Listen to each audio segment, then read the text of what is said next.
A gente vai começar um tutorial assim do básico, mas de um básico diferente. A gente quer falar sobre o autismo. A descoberta do autismo é você, isso serve para você, que de repente descobriu que é autista, ou você que é pai e mãe, que acabou de receber o diagnóstico. Então, a gente não é um tutorial ou uma coisa fechada, que isso é a verdade absoluta, mas talvez te dê várias perspectivas e orientações necessárias para esse momento tão diferente, tão importante pós-diagnóstico. Você vai descobrir que a experiência que nós já tivemos estará bem colocada nas frases e nos exemplos, mas também serão exemplos de outros pais e mães que passaram pela mesma situação que você está passando agora. Então, vamos começar?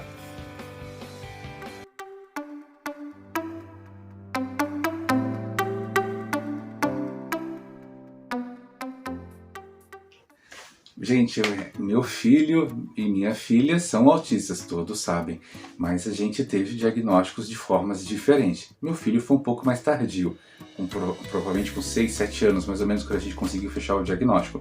A minha filha já com 3, 4 anos nós já sabíamos que havia alguma coisa diferente. Mas os dois tiveram percursos diferentes, porque quando meu filho foi diagnosticado, nós sabíamos muito pouco sobre o autismo. Quando minha filha foi diagnosticada, nós sabíamos bem mais. Então a gente vai tentar transferir para vocês algumas coisas que acontecem de acertos e erros nesse comportamento inicial que nós pais temos ao descobrir o espectro autista em casa, tá bom? Então, primeiramente, tive suspeita. Alguma coisa está acontecendo diferente. Meu filho e minha filha têm um comportamento que é repetitivo ou não esperado para aquela idade. Qual que é a minha primeira atitude? Procurar ajuda e não mentir. Recentemente o Thiago Leifert, que não é situação ligada ao autismo, mas ele percebeu uma situação diferente acontecendo nos olhos da sua filha, Lua, que levou ele a buscar o diagnóstico. Se ele ficasse relutando mais tempo, talvez o tratamento seria mais complicado e o sucesso seria diferente.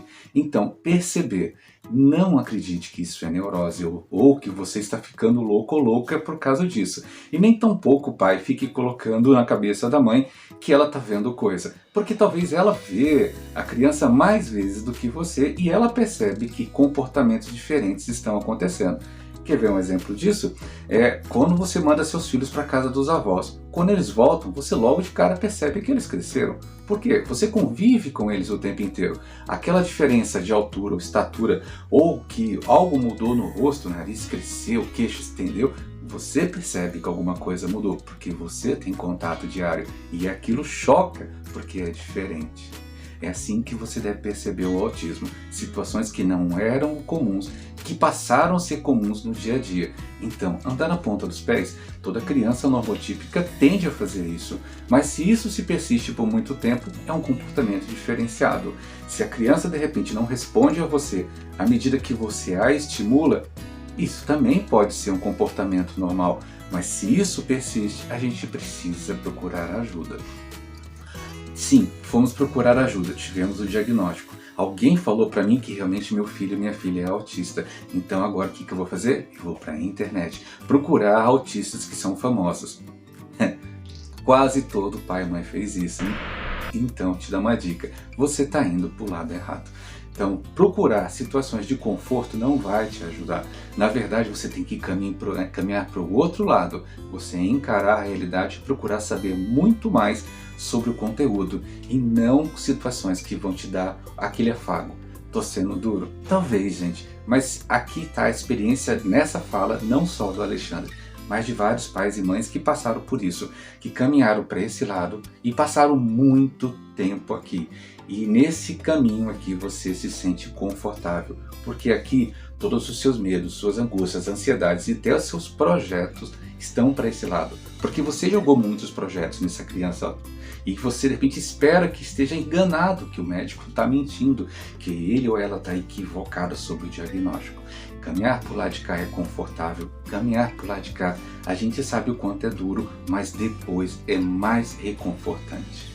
Caminhar por lado de cá é dizer que para você mesmo que realmente alguma coisa precisa ser feita e agora. Quanto mais rápido eu ter intervenções quanto ao comportamento ou conduta do meu filho, vou ter maiores sucessos. Lembra do Leifert? Então, quando a gente fica muito tempo aqui, significa que nós estamos caminhando para o processo de negação. Vamos negar. E depois da negação, nós vamos passar por um árduo momento de ficar brigando com a situação. E aí, quando a gente fala disso, nós estamos falando das fases do luto. Tem um vídeo aqui que nós já deixamos uma outra vez sobre essas fases do luto. Você vai começar a brigar, a discutir. Inclusive, qualquer pessoa que falar sobre a possibilidade disso ser verdade, você vai agredir verbalmente ou pelo comportamento. Se não a pessoa, você vai afastar seu filho da sociedade e do convívio. Se a pessoa autista já tem tantos problemas para socializar, imagina você separando, segregando, por medo do que as pessoas estão falando, que por vezes pode ser verdade. A gente sim tem que caminhar pelo lado da verdade, procurar a informação correta, parar de ter medo. Será que eu vou procurar um médico para saber que dor é essa? Será que, nossa, eu estou com uma dor de cabeça persistente? Ah não, vou tomar um remédio. Nós temos essa mania, principalmente os homens, de ficar protelando, ir atrás da verdade. A gente vê nas mulheres uma capacidade muito maior.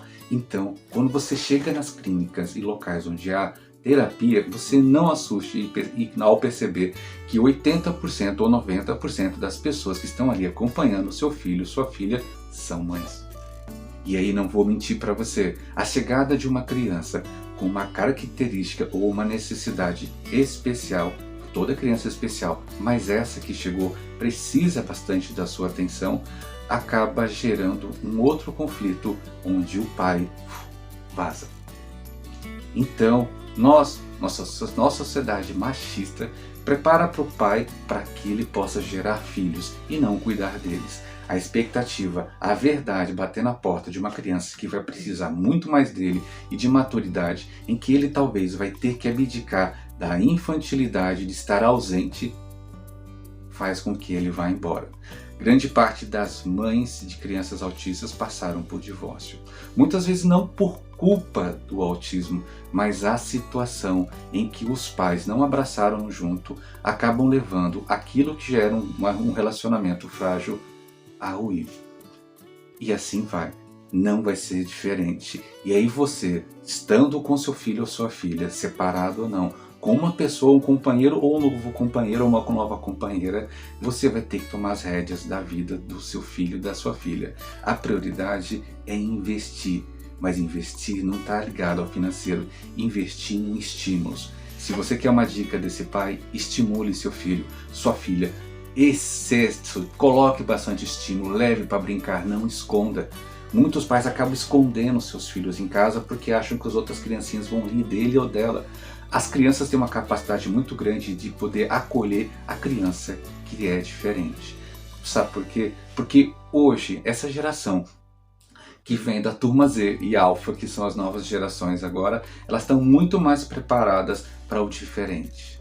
Eles inclusive repudiam qualquer comportamento que nós tínhamos como certo, nós que éramos a geração X e a geração Y. Se você não sabe de geração, acho que tem um outro vídeo aqui dentro do card que você pode ouvir falar sobre gerações. Então, não tenha medo. Melhor do que você ficar fingindo, você negando, é você caminhar em direção à aceitação. E fica uma outra dica muito importante, a gente não aceita por completo. Não haverá aceitação por completo do autismo. Isso aí, quem fala que aceitou a condição autista, gente, é porque você ama muito o seu filho. Você não gostaria que ele ou ela passasse por todos os perrengues e de bullying, de preconceito, que eles vão passar, que passam, então você gostaria. Não é briga com o autista, nem com o autismo. Nós gostaríamos que eles tivessem menos desses problemas para poder sofrer. Somos pais e mães. Então, aceitar significa que você está caminhando na direção certa, mas não que você vai deixar de sofrer. E aí eu volto de novo no Leifert. Chorar na frente deles não dá. Ficar agora aqui sentado, imaginando para onde eu vou, também não vai te dar uma direção.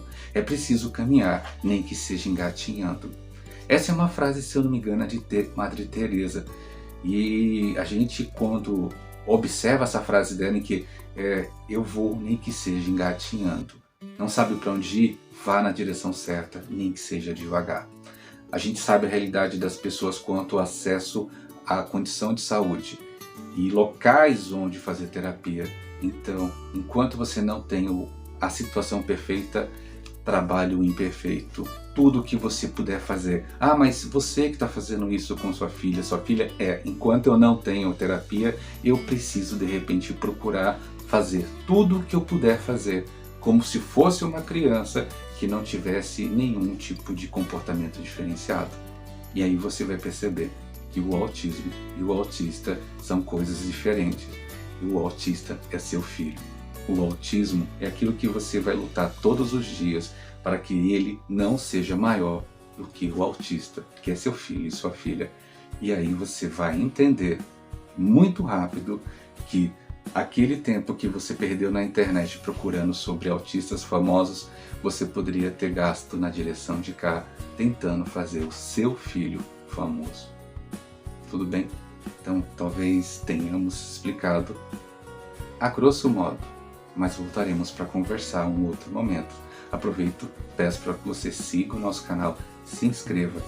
Se é legal, compartilhe com as outras pessoas e também ouve a gente nas plataformas de áudio. Nós temos podcast, você pode ouvir de repente no seu carro.